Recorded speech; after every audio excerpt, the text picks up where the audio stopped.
Hello everyone, welcome to the Oz Ladder of Progress. I hope everyone is doing well. I would like to start by saying one of my greatest motivational speaker once said, "It's not over until you win." And this guy is his name Les Brown. I encourage you, if you're interested in reading some of the greatest books of all the time, check him out. He's my motivator. Okay, he inspired me. But anyway, today I am going to share my story with you.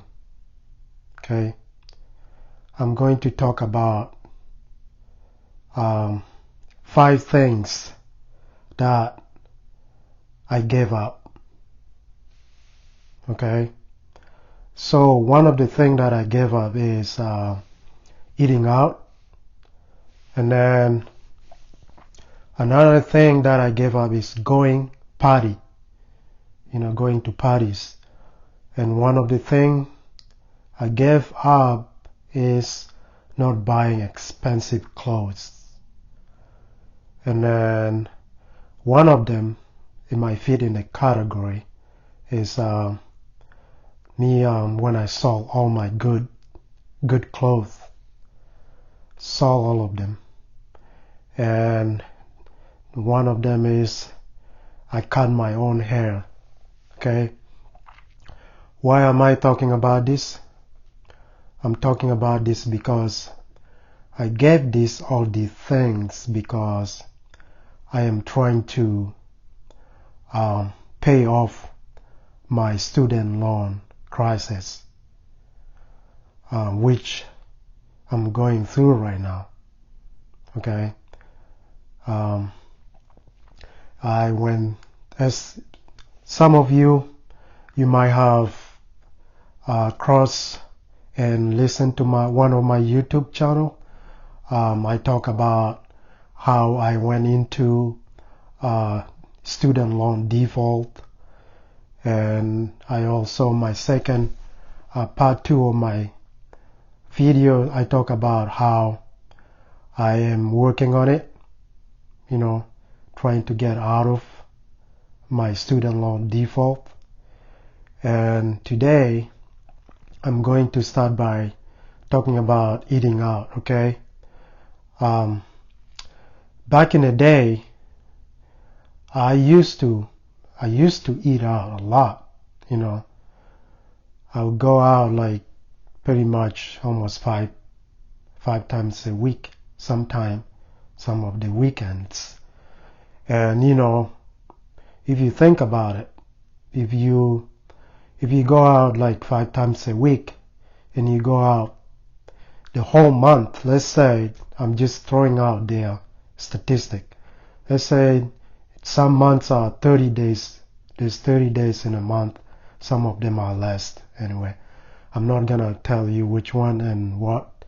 If you're listening to this, I know you're pretty wise enough to know which months have 28, which month have 30 days, which month have 31 days. But anyway, let's say you go, I'm just gonna approximately say 30 days, okay, 30 days in a month. You go out and spend $10 every day. You multiply that by 30, $10, you're spending like, $300 a month. That's a lot. So yeah. So for me to cut that eating out, I was able to save some money and apply this money to pay for my student loan. After when I handed over to the collectors, and I didn't hand it over because actually the collector took over because my interest rate and the principal went so high that I wasn't able to control it. So me not eating out, I was able to cook I go to places where I can buy cheap, cheap like food, like chicken. I buy those stuff, some beef, all the stuff that I can afford. That was able to help me to save money. And, if you can relate to me, and if you're going through paying your student loan, and I believe some of you, if you're watching my video, I encourage you to not eat out a lot. Try to find your, ground and go out and buy food and cook. I'm telling you, you will see a difference how much you can save. And the little one you save, you can use those money to apply to your principal, to your interest rate. You'll be able to see even a couple dollars make a difference. And I'm going to go pretty quick, and I'm going to talk about going out party. Back in my younger days, I used to go out, and I was pretty single back then, and right now I don't. It's a combination of being responsible man and having my queen, a family with me, taking care of my household and, paying the bills and student loan and all that. I contemplated and I figured out going out is not worth anything. Yeah, sometimes you can go out occasionally with few friends, but my past, I used to go out in a week, and I would blow $50 in a day, at night, in one night, and go on Friday 50, Saturday 50. That's $100 in 2 days. And if you multiply that in a month, you can figure it out. That's a lot of money. And if you can save that money and use it to apply to your student loan payment, imagine how much interest rate you can cut from that. So yeah, that's one of my number 2 things that I gave up, going out party. It's all fun and all that, but you have to sacrifice something that you're doing good for the better, for the thing that you can overcome in the future. And number 3 thing that I'm going to talk about is about me. I used to buy expensive clothes. I used to buy expensive shoes and all that. And I realized that, showing off, yourself, like wearing like fancy shoes, fancy clothes, like Jordans. Some of the Jordan like probably cost $200. I'm not criticizing people who buy expensive stuff, but really, if I run to this guy. I was wearing some of my ASIC. They were like really beat up. I wore them for like 5 years, and I wash them. They get dirty, I wash them. I don't throw them out. He was like making fun of me. Oh, look at you, you're wearing this. Look at my Jordan. I was like, okay. I asked me a question. I was like, so how much do you worth actually? How much do you worth? I'm not talking about like, life in general, because if you're talking about net worth and you're talking about how somebody can worth, you can define net worth in different ways, but I'm talking about financial net worth, okay? And yeah, you can worth a lot through your conscious mind. You can worth more, you can worth more through your health. Like being healthy is being worth more than like money and all that. But yeah, I asked him, how much is your net worth? He was like, oh well, I'm a student and I got 100,000 in student loan and all that. I was like, okay, if you take your asset minus your liability and then subtract that, then you can find how much you're worth. And this guy looked at me and was like, well, I guess right now I am in a negative net worth. It was like, you see, so you telling me that, you're wearing all this fancy thing, you're showing off, but really you're broke, you're dead broke. So you're representing your image to other people that you work this much, but you don't really have anything in your bank account. All you have is your representation of your self-image. Okay, so you don't really know. I'm wearing this nice, ugly A6 beat up because I am trying to win. I'm trying to win. Like I said before, it's not over until I win. Les Brown said that. And I explained to him, like, some of us, including me, I am in a category of a job because, I have a job, and basically if anything happened to me, I can be replaced. They can hire somebody else and they kick me out. But, some people are entrepreneurs and they own businesses, and these people, they don't have to worry about that. It takes a lot to be that. But what I'm trying to get into is that if you're in a job place, the only resource, the only thing you can build your wealth is through your income. But in order to hold your income, you need to destroy the main, dangerous things in which I know in my definition. I've done a lot of research my whole life, and debt is the only thing that destroys people. So if you destroy debt and you can hold on to your income and you save and you invest, yes, you can create wealth that way. So that's what I'm working on. I'm trying to destroy debt. It doesn't necessarily mean that I don't have a debt. Yeah, I'm probably going to have a house debt, in which I have right now. I have a house debt and I have a mortgage payment. But I'll do that in the next time. I'll battle that until I win. So that's another way of me. And I'll make plans and I'll commit to it until I win. But yeah, so basically, this guy who criticized me for what I was wearing was actually broke.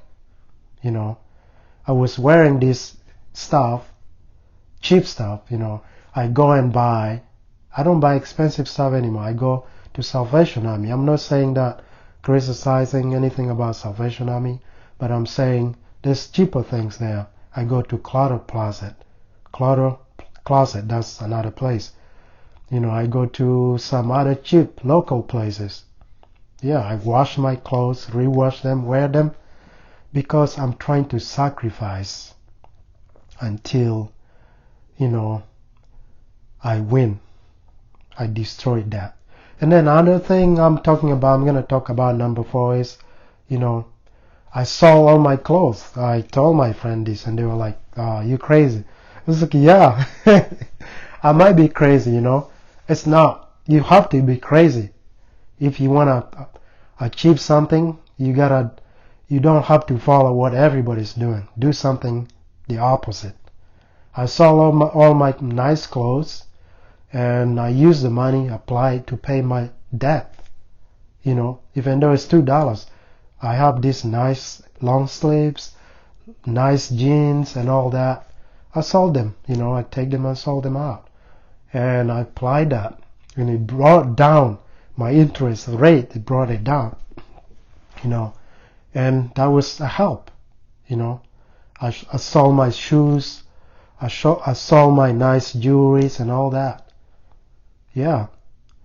And then the 5th thing that I would like to talk about is I cut my own hair.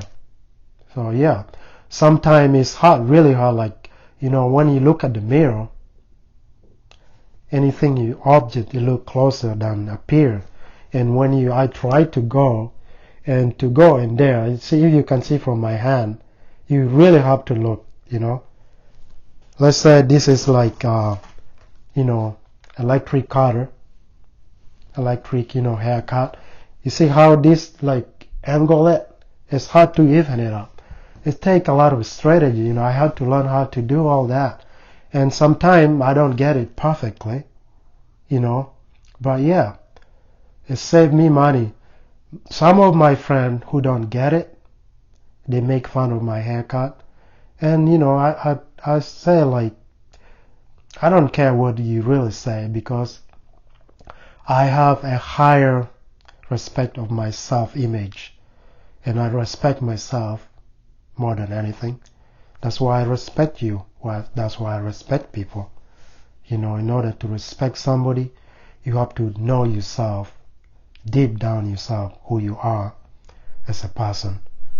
In which, you're making fun of my haircut. You don't really know what's going on, why I have to cut my hair. Yeah. So those are my top 5 things that I gave up in order to win this progress, the OZ ladder progress movement that I'm going through. So, I'm not a financial advisor. I'm just a typical guy. I'm using my life story. And if you're interested in my life story, what I'm doing, you can find your way of doing your own things. You don't have to follow what I'm doing. You can relate to me and don't do what everybody's doing. Be crazy. Do something that people think you're crazy and they're like telling you, no, don't do it. In this way, you do that, you destroy debt, and then you use your income to create wealth, by creating wealth. If you save, either you invest, either you invest in Roth IRA, you invest in S&P 500, you invest in 401k,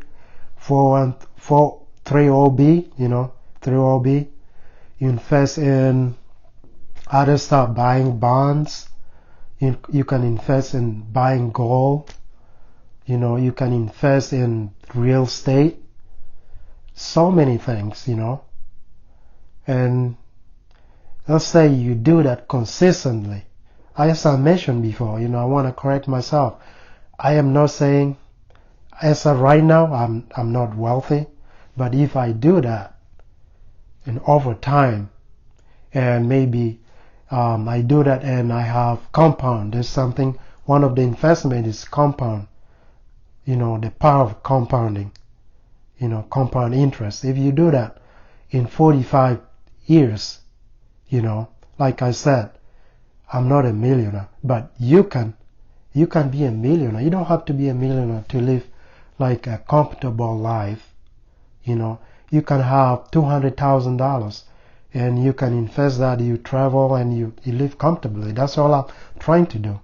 But I'm saying if you invest that consistently, and if you attack your debt, you pay off your home and all that, and you create wealth through your income, and you invest $400 every month, whatever you can put, and even invest $6,000 a year, and the compounding goes up, in 45 to 50 years, you're gonna be a millionaire.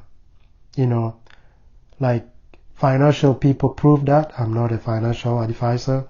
Statistics prove that. If you doubt me, go do research. You can be. This was not taught, and that's why so many people, most of it, baby boomers who are baby boomers are winning. They want it because they understand the power of compound interest and all that. So yeah, I might be young, but I'm learning. And hashtag the OZ ladder progress movement. I'm gonna keep doing my own thing, and until I win it. Okay.